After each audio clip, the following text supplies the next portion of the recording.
Hello, I'm John Garvin, the writer and director, and I'm here with... Sam Whitwer. I play Deacon St. John in Days Gone. Yeah, and we're here to talk about the alternate path demo. So we did 2 demos for E3 this year. One you guys saw at the media showcase, and this one we showed behind closed doors on the floor at E3. And so for the first time, we're releasing it online so that everybody can kind of take a look at it. And I thought I'd just talk a little bit about, what the differences are, and just kind of just show you what we were trying to accomplish this year. Yeah, I mean, the most obvious difference so far is the last one was nighttime during the rain, and this is daytime during the snow. Yeah, and it's not just cosmetic. And I think that's one of the things we really wanted to emphasize, because this time we're showing sort of a day in the life of Deacon. You see he's on the drifter bike here. We wanted to show a little more of the bike riding and how the weather can kind of impact that. So we have this drifting mechanic, right? You see him kind of slipping and sliding around a little bit. Changes the handling of the bike. That's really interesting. Now, there were wolves there last time, John, and these wolves would pursue you down this road, and then Deacon had to turn his back, shoot a wolf, and he got clotheslined right up there, didn't he? Yeah, exactly. So this time you see that he wasn't being chased by the wolves. That's a dynamic event that can that can happen or not. It just depends on when you're playing the game. Interesting. And this time Deacon saw the ambush and he was able to avoid it. So he kind of comes up and around and behind them. So does weather impacts whether these creatures show up or not in daytime and nighttime, all that stuff? Yeah, absolutely. So especially the freakers, they come out, they're mostly nocturnal, but they will come out as the weather gets colder. They become stronger in the cold. Right. And so that will, again, kind of change up the way the game plays. That's very, very, I kind of love that you decided to do this as a demo to show 2 completely different iterations on the same exact mission in the game. Yes, exactly. So we wanted to have, the job is basically the same. Deacon hears that his buddy's in trouble, rides out to save his life. And, as you can see here, this is a completely different experience from what we showed in the first demo. In the first one, Deacon gets clotheslined, and it sounded very painful, by the way. Oh, speaking of painful, okay, so the combat in this game is fairly brutal. John, you want to talk about that a little bit? Well, we just wanted to make it as realistic as possible. So, yeah, we're not holding back on that at all. And Sam's done most of his own stunt work for this.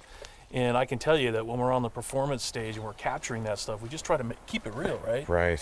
Well, right. There was sort of a decision made at some point. I've been on the project for 2 or 3 years now. Yeah, I think 3 years. And so early on, I think there was a more, what were we?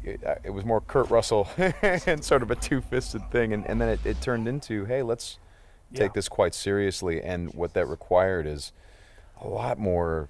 Taking this combat stuff and showing the horror of the violence that happens and it were this type of circumstance to take place. I mean, realism, weirdly enough, is the thing we keep going back to when it comes to not just the stunts, but also the performance style. I think, it was very important that it doesn't seem like a bunch of actors, saying lines. It was all very incidental.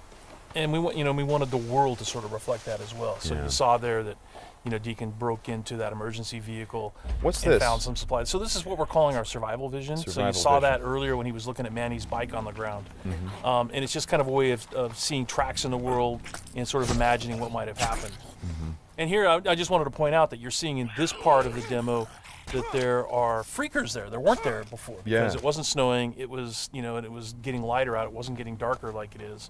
And so, it changes up the way you can play through the level. And what is this? We call this the meat wall. The meat wall. Yeah, and it's not just there, to make the guys who put them up to seem evil. They're there for a purpose because, again, freakers are living creatures. They eat. That's their primary thing. They want to eat. And so you hang these dead freakers up, and any freaker, rather than coming into their camp like you see here, they would actually stop and snack. Yeah, exactly. Yeah. And then the same thing with this freaker that they've hung upside down. Mm-hmm. There's a bear trap underneath it, and they use that because a freaker will come, be attracted to the meat, and then hit that trap. Interesting. Another thing you just saw, by the way, is that tin can. The tin can trap that he that's an alarm that the marauders will put up. And this is, again, some of the things that marauder camps just do. And you find these marauder camps throughout the world. You'll find traps like that, and then if you're careful and you're paying attention, you can avoid them. Because in the first demo, Deacon didn't avoid it, and he set off that alarm. Right. Now this is the same tactic that he used last time. Throws the rock to get someone to lure him over and have him step in the bear trap. But this one plays out a little bit differently than last time. One of the things that struck me, and we've talked about this obviously as we've shot, but there's an effort of the other marauders to get this guy to shut up, and he won't. Yeah, and so in the first demo, Deacon's heading on down the trail, and you can hear that happening behind him. Right. And this time we're showing what happened. So, he's watching everybody react to this poor guy trapped in the in that bear trap, and she just is like, shut up, shut up, shut up, and then just loses it and shoots the guy. Right. And of course, in the meantime, Deacon is crafting a Molotov and just takes them all out. Right. Oh boy, that's good. Ow. So again, it's like in the previous demo, Deacon would have gone off to the trail down to the right. This time he's going to head this way. He follows the tracks, and comes under a sniper attack. Now let me ask you something about the survival. Okay, there's a sniper attack coming, but the survival vision is, if you don't say upgrade your survival vision, can you miss clues? I mean, are there things that you would get if you upgraded your survival vision that would help you complete the mission better? Exactly, and you have to, we have a whole skill tree, and it's all tied to the experience that you can earn as you're just playing through the game, and then you can upgrade those things. What's happening here? We got a freaker tied to a tree. Yeah, so this is another type of trap that marauders will set. They will they will basically chain freakers to the perimeter of their camps, and they use them as kind of an alarm system.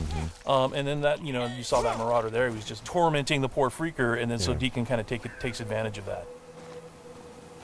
Well, and you think for a moment that Deacon is the guy. He's sort of helping the freaker by getting the guy that taunted him. Like, no, and then he's going to take the freaker out right afterward. Exactly. And this is a bit of silent sniping using the crossbow.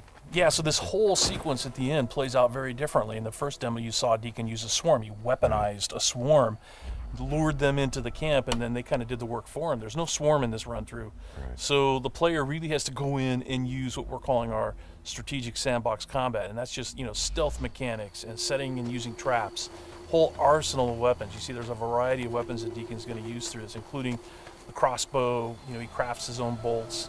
And he's got to figure out how to get up to Manny, just using his combat skills instead of doing it strategically. So straighten me out. Those bonfires, were those there in the previous demo? No, they weren't. Right. So that's another big difference. Is that if you come here during the day, it's like in the media showcase demo, there was like kind of a fight club thing going on. Right.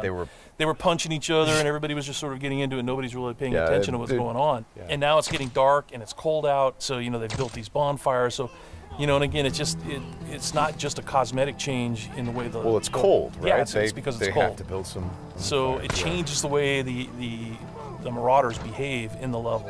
Mm-hmm. Well, that's very...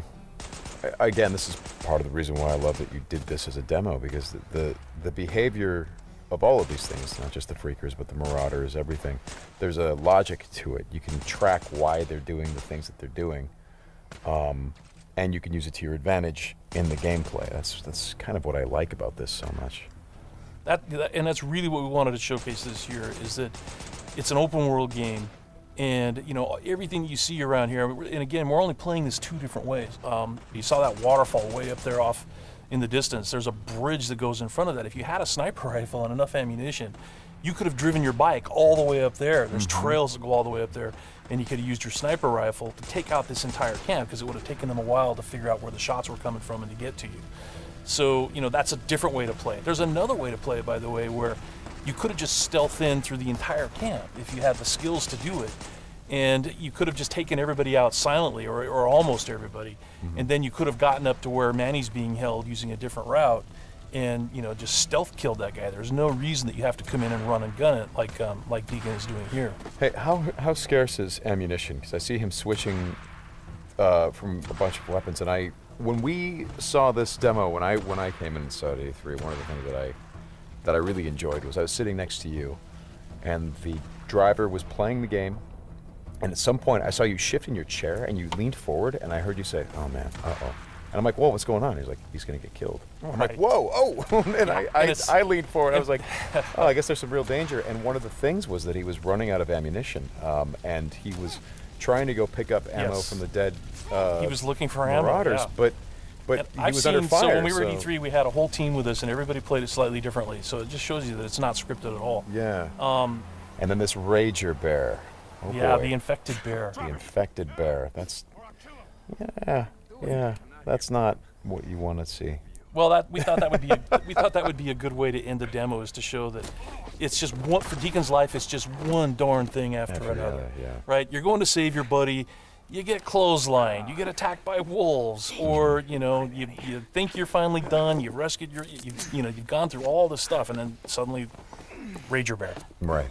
Well, as you've said to me, it's not just about exploring an open world, as it is the open world coming after you, the open world seeking you out, trying to... Yeah, exactly. That's our tagline. In Days Gone, you don't have to go seeking out trouble. The world comes for you. Trouble's looking for you. All right, Sam, thanks a lot. Thanks, John. It's been fun. And I hope you guys enjoy the demo, and we'll talk more about it soon.